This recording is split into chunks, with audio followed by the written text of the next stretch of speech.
Alright, what's up, guys? I'm here with the WrestleMania 12 review. 1996, the year I was born. And this was in Anaheim, California at the Pond. So, same as WrestleMania 16.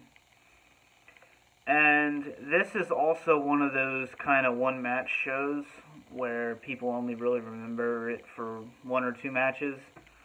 But I think it has a lot to offer. But it is definitely lacking, and I will say this. I do think the main event is extremely overrated. But we will get to that. I'm not saying it's bad. So, to start off with, we had the British Bulldog, Owen, Hart, and Vader, defeating Ahmed Johnson, Jake Roberts, and Yokozuna with good old Mr. Fuji.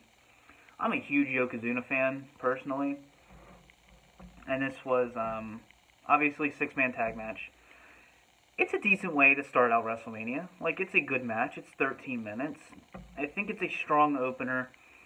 But, like I said in the last review, I wish Owen Hart and Vader would have gotten more one-on-one matches at WrestleMania.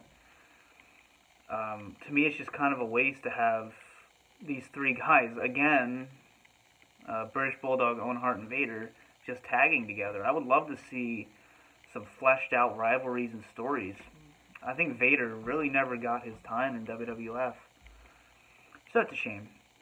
And then, of course, we had Roddy Piper versus Goldust in the Hollywood Backlot Brawl. Two of my all-time favorite wrestlers right here. It's just, this is just chaotic. Like, of course we have, you know, in the backlot itself, you know, we have Roddy Piper getting hit by a car. He, like, busts his hand open really bad. They're just fighting on the car. And then they they just literally show the O.J. Simpson footage.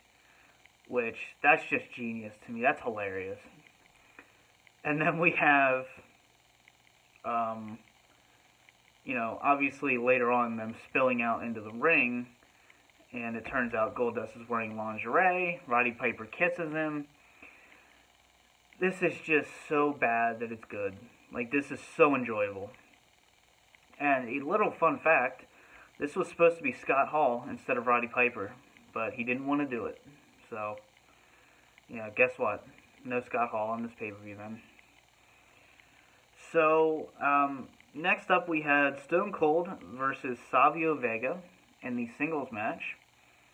And, you know, this is when Stone Cold is still with Ted DiBiase.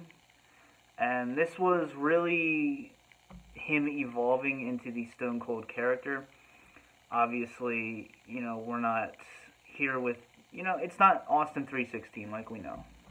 It's not the beer drinker, but it's close. It's very close. And, you know, I'm not the biggest Savio Vega fan, I'll admit that, but it's a decent singles match. It's not very memorable. It's just, I feel like you could have put Stone Cold in a better match, to be honest. But at the same time, he was still a mid-carder. So it's, you know, at least he was put over correctly like he should have been. And it's a decent singles match. And then we have the Ultimate Warrior versus Hunter Hearst Helmsley with Sable. 1 minute and 39 seconds. Look, I like the Ultimate Warrior, but I will always admit his flaws. I like the character. But, you know, when a lot of fans couldn't wait to see the Ultimate Warrior again, you know, it's just such a lazy match. Like, it's disappointing. You know, obviously he just squashes Triple H at a time where he probably shouldn't have been squashed. And it's just embarrassing. I feel like this could have at least gone 5 minutes, at the very least. But it's just embarrassing. But it's great to see Ultimate Warrior at WrestleMania again. So this would be his final WrestleMania match. And then we have the Undertaker versus Diesel in the singles match. This is kind of one of those streak matches where it's not like overrated or underrated. It's just kind of average. You know, I was never the biggest Kevin Nash fan, but I think he did his best work as Diesel in the WWF. I'm not talking WCW. So, this is an alright match. It's kind of hard when you have 5 moves of doom, Kevin Nash, but, this went 16 minutes. Like, this isn't one of those matches that's going to grab you and pull you in. It's not like the WrestleMania 11 match with Diesel and Shawn Michaels. That was actually a good match. But at the same time, this isn't like something I'd say, oh, this is one of the Undertaker's worst streak matches. And, I've always found it's quite amazing. I don't know when the streak was planned. I feel like it was coincidence for a while, and then they're like, oh, we'll just run with it. Because obviously this is before the streak even mattered. They weren't probably even keeping count yet. So, it was around WrestleMania, I think WrestleMania 17 or 18 was when they really acknowledged it for the first time. I think it was 17. I could be wrong, though. And then, finally, I want to dedicate some time to Shawn Michaels versus Bret Hart. Of course, the Iron Man match. This went 1 hour, and then, of course, we had 1 minute and 52 seconds of sudden death overtime. This was the first ever Iron Man match in WWF. I say this is very overrated. I feel like a lot of people have really good memories of this match, and then those memories kind of, overshadow the actual match quality. And being this was the first ever Iron Man match in WWF, it's going to be special. But we've had them before this, outside of this company, and of course after. You look at Steamboat and Ric Flair. Look at their Iron Man matches. This does not even hold a candle to that. And, I'm not saying this is a bad match. I just feel like it's very overrated. And it just...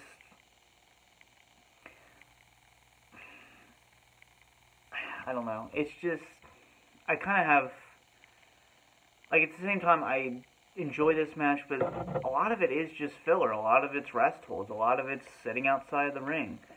And I do like the fact that there were no falls. I really do like that. But I feel like because there were no falls, it kind of took away from the match.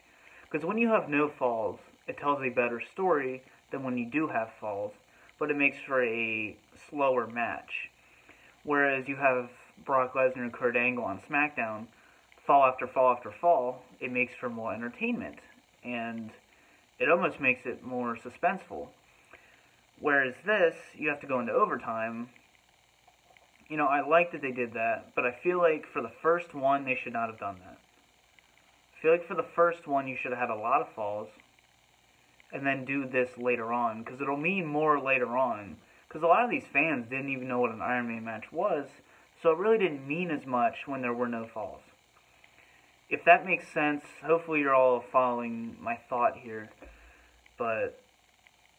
I don't know. I like Iron Man matches for the most part, but honestly, this isn't one of my favorite Iron Man matches. I'd rather watch a Ric Flair one, a WCW, or, one of the other territorial companies. So, overall though, like if I had to give this match a star rating, probably like 3.25, which is above average. It's still a great match. It's just, I feel like we really need to sit down and truly analyze this match first, before we go ahead and rate it again. And praise it, But, overall, this show's letter grade. It's kind of tough. I gotta look at the card again, just to kind of... I mean, really, the only match that I loved was the Backlot Brawl.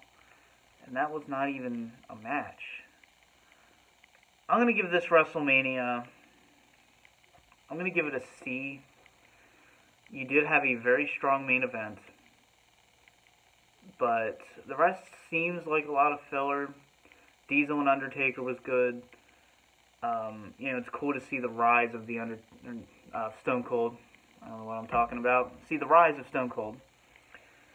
But other than that, 6-man tag match was good, but... yeah. So, decent WrestleMania. Just obviously not the best, but not the worst. So, just kind of so average. But let me know your thoughts down below. And for now, this has been the DVD Freak. Peace out.